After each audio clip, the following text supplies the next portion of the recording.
లేని నిరుపేదలకు ప్రభుత్వం గుడ్ న్యూస్ అందిస్తోంది. ఆ న్యూస్ ఏంటో ఇప్పుడు నేను మీకు చెప్పబోతున్నాను. డిప్యూటీ సీఎం బట్టి విక్రమార్క ఇల్లు లేని నిరుపేదలకు ఒక గుడ్ న్యూస్ అందించారు. ఆ గుడ్ న్యూస్ ఏంటి ఇప్పుడు నేను మీకు చెప్పబోతున్నాను. డిప్యూటీ సీఎం బట్టి విక్రమార్క సంచలన ప్రకటన చేశారు. 6 గ్యారెంటీల్లో భాగంగా మరో పథకాన్ని అమలు చేయబోతున్నామని బట్టి విక్రమార్క చెప్పారు. భూమి లేని నిరుపేద కూలీలకు ఏటా 12,000 రూపాయలు ఇస్తామని హామీ ఇచ్చింది కాంగ్రెస్ పార్టీ ఎన్నికల సమయంలో. ఇప్పుడు ఆ హామీని అమలు చేయబోతున్నామని చెప్తున్నారు. ఈ హామీ ఎప్పటి నుంచి అమలు చేయబోతున్నారు అనే విషయాన్ని కూడా నేను మీకు చెప్పబోతున్నాను. ఎప్పటి నుంచి అమలు చేయబోతున్నారు అనే విషయాన్ని చెప్పే ముందుగా ఎలా అమలు చేయబోతున్నారనే విషయాన్ని చెప్పబోతున్నాను. 2 విడతలుగా అర్హుల బ్యాంక్ ఖాతాలకు నగదును జమ చేస్తామని బట్టి విక్రమార్క చెబుతున్నారు. ఎప్పటి నుంచి ఈ పథకం అమల్లోకి రాబోతుందో కూడా నేను మీకు చెప్పబోతున్నాను. 6 గ్యారంటీలు ఎప్పటి నుంచి అమలు చేస్తారు అని ప్రజలు చాలా ఆశగా ఎదురు చూస్తున్నారు. ఒక్కొక్క హామీని వరుసగా అమలు చేసుకుంటూ వస్తున్నామని ప్రభుత్వం చెబుతూ ఉంది. ఈ హామీ అమలులోకి తీసుకొస్తే రాష్ట్రంలో దాదాపు 25 లక్షల కుటుంబాలకు లబ్ధి చేకూరే అవకాశం ఉన్నట్టుగా తెలుస్తోంది. ఇల్లు లేని నిరుపేదలకు 12,000 రూపాయలు ఇస్తాము. భూమి లేని నిరుపేదలకు ఏటా 12,000 రూపాయలు ఇస్తాము అని కాంగ్రెస్ పార్టీ ప్రకటించింది తమ పార్టీ అధికారంలోకి వస్తే. ఈ నేపథ్యంలో భూమి లేని నిరుపేదలకు త్వరలో ఏటా 12,000 రూపాయలు లబ్ధి చేకూర్చే పథకాన్ని ప్రారంభించడానికి ఏర్పాట్లు చేస్తున్నారు. అయితే 6,000 రూపాయలు 2 విడతలుగా 12,000 రూపాయలు అందించాలని నిర్ణయం తీసుకున్నట్టుగా తెలుస్తోంది.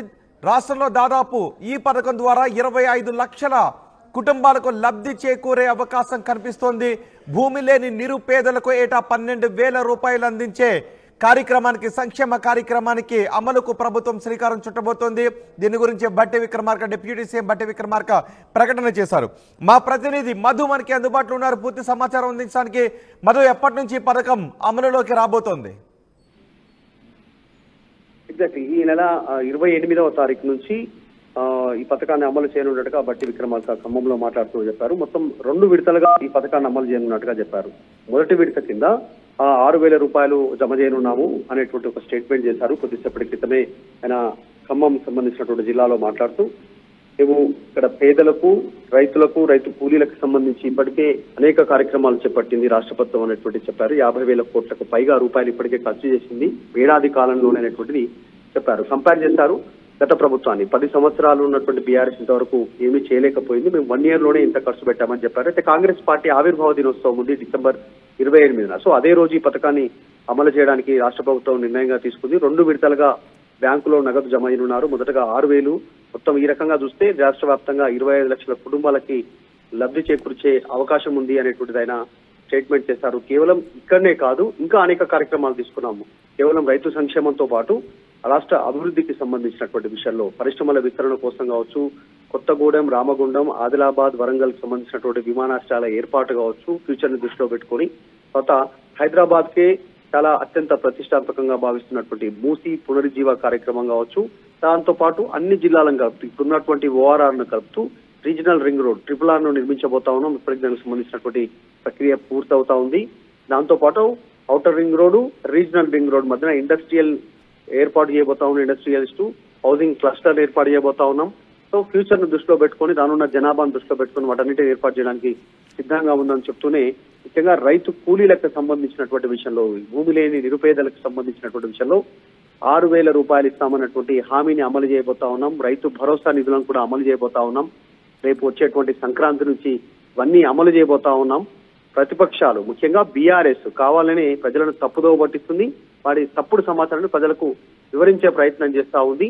10 సంవత్సరాల కాలంలో ప్రత్యక్షంగా పరోక్షంగా బీఆర్ఎస్ ప్రభుత్వం చేసినటువంటి అప్పులు 7,11,900 కోట్ల రూపాయల అప్పులు చేస్తారనేటువంటిది ఆయన చెప్పే ప్రయత్నం చేశారు. దాంతో పాటు ఇంకా కొన్ని అంశాలను చెప్పే ప్రయత్నం చేశారు. బీఆర్ఎస్ కట్టామని చెప్తున్నటువంటి కాళేశ్వరానికి సంబంధించినటువంటి ప్రాజెక్టు కానీ, ఇంకా మిగతా ప్రాజెక్టుల విషయంలో జరిగినటువంటి అవినీతిని చెప్తూనే, కాంగ్రెస్ ప్రభుత్వాలు నిర్మాణం చేసినటువంటి ప్రాజెక్టుల నుంచి నీళ్లతో వచ్చినవే ప్రస్తుతం మొన్న పండినటువంటి పంట పెద్ద ఎత్తున అయినా కూడా పంట సల్ల వడ్లకు 500 రూపాయల బోనస్ ఇచ్చాము. ఒక్కొక్కటి చేసుకుంటూ పోతా ఉన్నాము. ఎక్కడ కూడా ఇచ్చిన మాటను మర్చిపోయే పరిస్థితి లేదు. కాస్త అటో ఇటో ఖచ్చితంగా కాంగ్రెస్ అమలు చేయబోతా ఉంది అనేటువంటిది చెప్పే ప్రయత్నం చేశారు. అయితే ముఖ్యంగా రైతుల పక్షపాతిగా రాష్ట్ర కాంగ్రెస్ ప్రభుత్వం ఉంది అనేది చెప్పే ప్రయత్నం చేశారు. 12,000 రూపాయలు ఇచ్చిన హామీని మొదటి విడత కింద రేపు 6,000 20,000 నుంచి అమలు చేయబోతున్నాను, మొదటి విడత 6,000 జమ చేయబోతున్నాం అనే స్టేట్మెంట్ చేశారు. బట్టి సో దీనివల్ల కౌలు రైతులకు మంచి లబ్ధి చేకూరే అవకాశం ఉంటుందని అనుకుంటున్నారా? రైతు కూలీలకు అంటే ఎవరైతే ఉపాధి హామీ కింద రోజువారీ కూలీలు వెళ్తారో పొలాల్లో పని చేయడానికి కానీ, వరి కోత కోయడానికి కానీ, పొలాల్లో పత్తి వేయడానికి కానీ, విత్తనాలు వేయడానికి కానీ, ఇలా అనేక సంబంధించినటువంటి రోజువారీ కూలీలకు కూడా 12,000 ఇస్తామని చెప్పారు. తర్వాత ఈ కౌలు రైతులు ఎవరైతే ఉన్నారో వారికి ఎకరాకు 15,000 ఇస్తామని చెప్పారు. తర్వాత రైతులకు ఎవరైతే అసలైతే భూమి ఉందో వారికి 15,000 ఇస్తామని చెప్పారు సంవత్సరానికి ఎకరాకి పెట్టుబడి సహాయం కింద. ఒకవేళ కనుక భూమి ఉన్నటువంటి రైతు, కౌలు తీసుకున్నటువంటి కౌలు రైతు ఇద్దరి మధ్య కనుక ఒప్పందం ఉంటే ఎవరో ఒక్కరికి మాత్రమే వచ్చే అవకాశం ఉంది. అంటే కౌలు అఫీషియల్ గా తీసుకున్న డాక్యుమెంట్ ఉంటే కౌలు రైతుకు 15,000 వెళ్తాయి. లేదు కౌలు వాళ్ళు కాగితం రాసుకోకుండా ఎలాంటి డాక్యుమెంట్ లేకుంటే అది ఖచ్చితంగా రైతు అకౌంట్ లో పడే అవకాశం ఉంది. కానీ రైతు కూలీలకు సంబంధించి వీరికి భూమి ఉండదు, కౌలుకు తీసుకోరు, కేవలం కూలీలు, రైతు కూలీలుగా పనిచేసేటువంటి వారు. కాబట్టి వీరికి కూడా డబ్బులు ఇస్తామని గత మేనిఫెస్టోలో కాంగ్రెస్ ప్రతిపక్షంలో ఉన్నప్పుడు హామీ ఇచ్చింది, మేనిఫెస్టోలో పెట్టింది ఈ అంశాన్ని. సో దాన్ని అమలు చేయబోతా ఉన్నాము, పెద్ద ఎత్తున లబ్ధి చేకూరనుంది అనేటువంటిది కాంగ్రెస్ భావిస్తా ఉంది. కాకపోతే ఇప్పుడు సంవత్సరం తర్వాత అమలు చేయబోతా ఉన్నటువంటి స్కీమ్ అనేటువంటిది రేపు వచ్చే స్థానిక సంస్థల ఎన్నికలను సర్పంచ్, గ్రామ స్థాయిలో ఎంపీటీసీ, జెడ్పీటీసీకి సంబంధించి జరగబోయే ఎన్నికలను దృష్టిలో పెట్టుకుని కాంగ్రెస్ చెప్తా ఉంది ఆ ఎన్నికల్లో లబ్ధి చేకూరడానికి, క్లీన్ స్వీప్ చేయడానికి అనేటువంటిది ప్రతిపక్షాలు భావిస్తా ఉన్నాయి. చూడాలి ప్రజలు మరి ఎట్లా రిసీవ్ చేసుకుంటారో దీన్ని. సంక్రాంతి నుంచి రైతు భరోసా నిధులు, తర్వాత రైతు కూలీలకు నిరుపేదలైనటువంటి భూమి లేని వారికి 12,000 స్కీమ్ ప్రారంభం అవుతుంది. కాబట్టి మొదటి విడత కింద 6,000 ఇస్తామంటున్నారు. ప్రజలు ఎట్లా రిసీవ్ చేసుకుంటారో చూడాలి. నిజంగా ఇప్పటికే 50,000 కోట్లు పంచామంటున్నారు రైతుల పేరిట. మనంత బడ్జెట్ ఉందా? మిగతా సంక్షేమ పథకాల విషయంలో ప్రభుత్వం ఎలాంటి ఆలోచన చేస్తా ఉంది ఏందనేటువంటిది చూడాలి. సో స్థానిక సంస్థల ఎన్నికలను దృష్టిలో పెట్టుకుని రాష్ట్ర ప్రభుత్వం ముందుకు వెళ్తున్నట్టుగా తెలుస్తా ఉంది. రైట్ మధు, భూమి లేని నిరుపేదలకు, రైతు కూలీలకు ప్రభుత్వం గుడ్ న్యూస్ ను అందిస్తోంది. ఈ నెల 28వ తారీఖు నుంచి మరో హామీని అమలు చేయడానికి ప్రభుత్వం శ్రీకారం చుట్టింది.